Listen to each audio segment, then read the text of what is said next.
আসসালামু আলাইকুম রহমতুল্লাহি ওয়া বারাকাতুহু। প্রিয় দর্শক, আমরা দেখেছি একই ঘটনা একই মানুষ, কিন্তু কিভাবে তাদেরকে ভিন্নভাবে উপস্থাপন করা হয়েছে।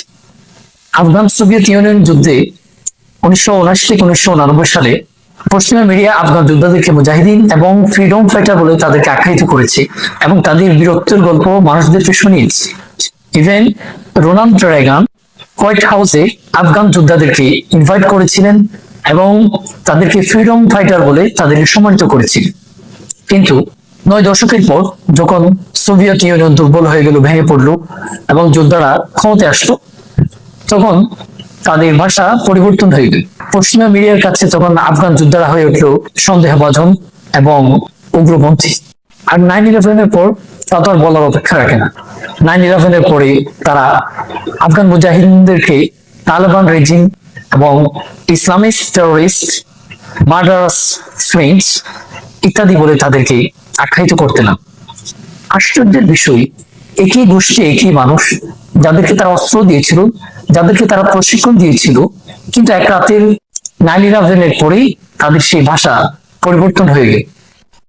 প্রিয় দর্শক, এই পরিবর্তনটা কি এমনিতে হয়েছে, নাকি এর পিছনে কোনো পরিকল্পিত কোনো কারণ, কোনো রিজন আছে? আজকে আমরা সেই প্রশ্নের উত্তর খোঁজার চেষ্টা করব। সে উত্তরটি আমরা খুঁজে পাই বিশ্ব সাংবাদিক ও লেখক রাহুল মহাজনের একটি গবেষণায়। তিনি তার বই দ্য ক্রসেডে উল্লেখ করেছেন, দেখিয়েছেন যে এটা এমনিতে ঘটেনি, বরং সংবাদ প্রতিষ্ঠানগুলোর ভেতরে অভ্যন্তরীণ সম্পাদকীয় মেমো পাঠানো হতো, যেখানে স্পষ্ট উল্লেখ থাকতো কোন শব্দ বলা যাবে এবং কোন শব্দ বলা যাবে। সুতরাং আমরা দেখি যে একজন সাংবাদিক যখন মাঠে থেকে তিনি খবর পাঠাচ্ছেন, তখন তিনি নিজ থেকে এটা বলছেন না যে উনি মুজাহিদ আর টেরোরিস্ট, বরং তাকে আগ থেকে বলে দেওয়া হয়েছে সে কোন শব্দ ব্যবহার করতে পারবে আর কোনটা ব্যবহার করতে পারবে না। প্রিয় দর্শক, আমরা এই পরিবর্তনের মাঝে 3টা রিজন আমরা খুঁজে পাই। প্রথম নম্বর কারণ হচ্ছে রাজনৈতিক স্বার্থ। অর্থাৎ আফগান সোভিয়েত ইউনিয়ন যুদ্ধে পশ্চিমা এবং আমেরিকাদের তাদের উদ্দেশ্য ছিল সোভিয়েত ইউনিয়নকে দুর্বল করা। এজন্য তারা আফগান মুজাহিদিনদেরকে তাদেরকে অস্ত্র দিয়েছে, ট্রেনিং দিয়েছে, প্রশিক্ষণ দিয়েছে। তখন আফগান মুজাহিদিনরা ছিল তাদের কৌশলগত মিত্র। কিন্তু 9/11-এর পরে তাদের এজেন্ডা পরিবর্তন হয়ে গেল। তারা আফগান মুজাহিদিনদেরকে তখন ইসলামিক টেরোরিস্ট এবং মার্ডারাস ফ্রেন্ডস, তালেবান রিজিম বিভিন্ন নামে তাদেরকে আখ্যায়িত করতে লাগলো। তাহলে বোঝা গেল তাদের রাজনৈতিক এজেন্ডার কারণেই রাতারাতি তাদের সেই শব্দ পরিবর্তন হয়ে গেল।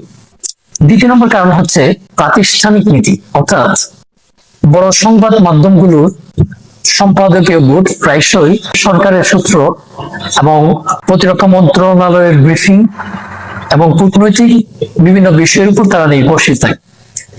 কাজে এই নির্ভরশীলতার কারণেই তারা চেষ্টা করে সরকারের সাথে তাল মিলিয়ে চলতে এবং সরকারের ভাষায় কথা বলতে, যাতে সরকারের সাথে তাদের সম্পর্ক ঠিক থাকে এবং সংবাদ মাধ্যম প্রবাহত থাকে।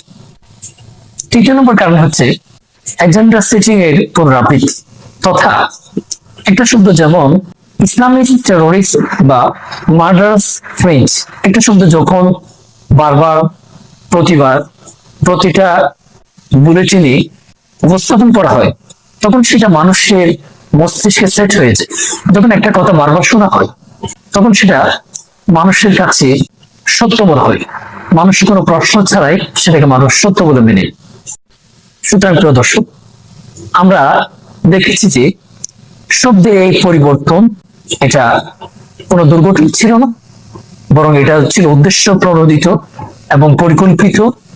কারণ আমরা দেখেছি একই গোষ্ঠী যাকে তারা বীর হিসাবে আখ্যায়িত করেছে, যাকে নায়ক বলেছে, কিন্তু স্বার্থের পরিবর্তনের কারণে, রাজনৈতিক এজেন্ডা বদলে যাওয়ার কারণে রাতারাতি তাদেরকে আবার ফ্রিডম ফাইটারের পরিবর্তে ইসলামিক টেরোরিস্ট এবং সন্ত্রাসী হিসেবে তাদেরকে আখ্যায়িত করেছে। ভাষা কখনো নিরপেক্ষ নয়, এটাই আমার আলোচনার মূল প্রমাণ।